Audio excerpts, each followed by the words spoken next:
একবার আসে মায়ের সঙ্গে, একবার আসে একলা। মা দুর্গার আগে মর্তে আসেন তার পুত্র সিদ্ধিদাতা গণেশ। বুধবার গণেশ পুজো। খবরের কাগজ দিয়ে কখনো গণেশের মূর্তি বানানোর কথা শুনেছেন? কিন্তু এবার গণেশ চতুর্থী উপলক্ষে প্রভু গণপতিকে শ্রদ্ধা জানাতে পুরনো খবরের কাগজ দিয়েই তৈরি হলো গণেশের মূর্তি। মাত্র 6 মাসের ব্যবধানে প্রায় 3 ফুট উচ্চতার গণেশের মূর্তি তৈরি করে তাক লাগালেন নদিয়ার নবদ্বীপের শিল্পী শিব শঙ্কর সাধুকার।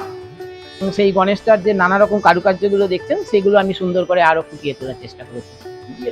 এটা পেপার ম্যাচি বা পেপার পাল, ওল্ড নিউজ পেপার দিয়ে তৈরি, সম্পূর্ণ কাগজ দিয়ে তৈরি। এটা প্রায় 6 থেকে 8 মাসের মতো লেগেছে।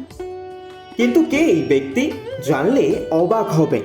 নবদ্বীপ শহরের 24 নম্বর ওয়ার্ডের তেঘুরিপাড়া সুধাংশু চ্যাটার্জি লেনের বাসিন্দা জাতীয় পুরস্কার প্রাপ্ত শিব শঙ্কর সাধুকা, যিনি পেশায় একজন অঙ্কন শিল্পী ও শিক্ষক। তবে শুধু পেশা নয়, পেশার পাশাপাশি একটি নেশাও রয়েছে তার। যেমন পুরনো খবরের কাগজ অথবা শোলা দিয়ে বিভিন্ন ঠাকুর সহ মনীষী এবং জীবজন্তুর মূর্তি তৈরি করেন তিনি।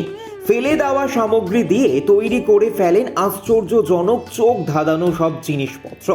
আর এবারের গণেশ চতুর্থী উপলক্ষে খবরের কাগজ দিয়ে বানিয়ে ফেললেন প্রায় 3 ফুট উচ্চতার গণেশ মূর্তি। তবে শিবশঙ্কর বাবু শুধু একা নন, তার সঙ্গে ছায়া সঙ্গী হিসেবে সংসার সামলে সহযোগিতা করেন তার স্ত্রী ইন্দিরা সাধুকা। কেমন লাগে? অবশ্যই ভালো লাগে। আপনি কি কাজের সাথে যুক্ত?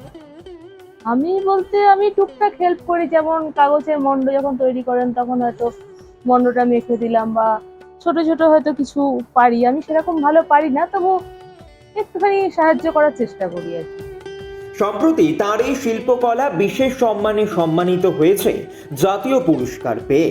শিল্পী শিবশঙ্কর বাবুর দাবি, এই পেপার বা কাগজের মণ্ড শিল্পকলায় এই ধরনের গণেশের মূর্তি গোটা দেশ সহ সারা পৃথিবীতেও নেই। বর্তমানে সরকারি বিভিন্ন কর্মশালাতেও শিবশঙ্কর বাবু প্রশিক্ষণ দেন বলেও জানা গিয়েছে। আগামী দিনে এই শিল্পকলার আরও প্রসার ঘটুক, এটাই তার ও তার স্ত্রীর ইচ্ছে। ব্যুরো রিপোর্ট এই মুহূর্তে।